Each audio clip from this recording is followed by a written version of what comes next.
So we're back here today at our lovely little airstrip for some good old-fashioned fun.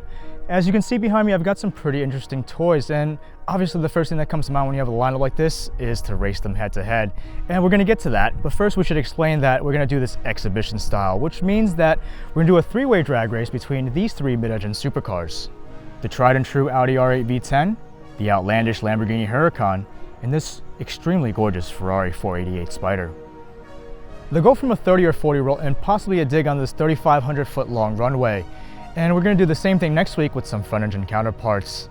The winner from both camps is going to advance to a final round, which we race the fastest mid-engine to the fastest front engine. Let's give these cars some track day love. This is the Ferrari 488 Spider.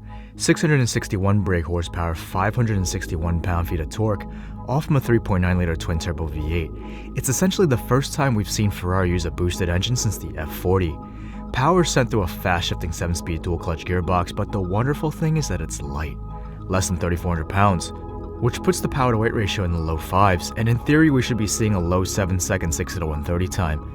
And even though it's not naturally aspirated anymore, it still sounds pretty darn good.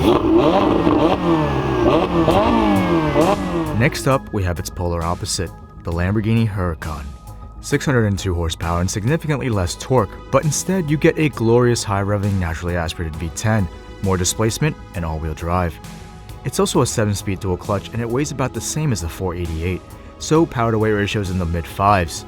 With that said, we've tested this car a few times and the data shows it to be a high 7-second 60-to-130 car.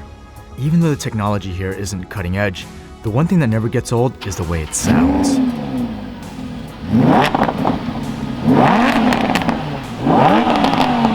Now here's the wild card, the Audi R8 V10. Normally we dismiss it for being the slowest of the bunch because it's basically a fatter, detuned version of the Huracan.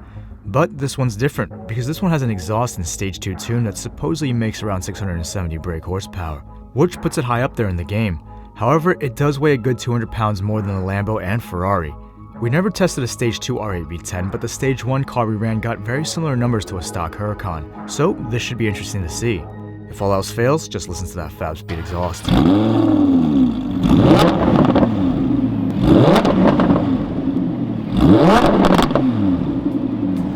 It's easily over 500,000 in cars right here, so it's a rare sight to see three of these things together, let alone put them against each other on an airstrip, so we'll try to make the most out of it. Numbers don't tell the whole story. In a real race, you have to account for reaction time, driver mod, gearing, and a whole bunch of other variables that can change the end results. Let's get the party going. We'll do the best out of 3 with some 40 rolls and then a dig at the end.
Okay, so that was definitely not the result I was expecting. When I first saw this lineup before I shot the video, I was almost positive the Ferrari was going to take it. Because come on, in every single magazine test or video out there, it's easily running mid-10s at well over 130 miles per hour. And even as a drop top, it's pound for pound the faster car. But that was clearly not the case today. Earlier in the video, I talked about acceleration times from our fastless data and where the Ferrari should stack up based on theoretical internet numbers. Luckily, we did have a V-box in the car during the runs, but the times that we got just did not make sense. In fact, they were incredibly far off. Let's take a look. So out of all the runs we did, the Ferrari 488 Spider put down a best DA corrected 60-130 time of 8.8 seconds, which is way off from the low to mid 7-second time that we should be seeing. We also had a data logger in the Lambo, and we pulled a best DA corrected 60-130 of 8.16, not too far off from my initial test of the car where it ran high 7s. Unfortunately, we didn't have anything in the R8, but based on how it was performing, I'd say that it's more than likely to be a solid mid 7-second 60-130 car. Obviously, something wasn't quite right here. We did 6 runs to about 140 miles per hour, but in none of them did the Ferrari take the cake. And you know, I get it. In a racing situation, you're going to have somebody who gets the jump, somebody might be in the wrong gear, but you expect the faster car to be winning at least one race, right? Well, it didn't, and I'm kind of disappointed because I was really hoping the 488 would win. Anyway, the Stage 2 Audi R8 V10 is going to advance to the final round, but before we can do that, we have to pick a winner from next week's episode, which is going to be the front-engine Supercar Showdown. So stay tuned for that. In the meantime, let me know why you guys think the Ferrari lost, or what happened in those races. Hit me up with some theories in the comments below.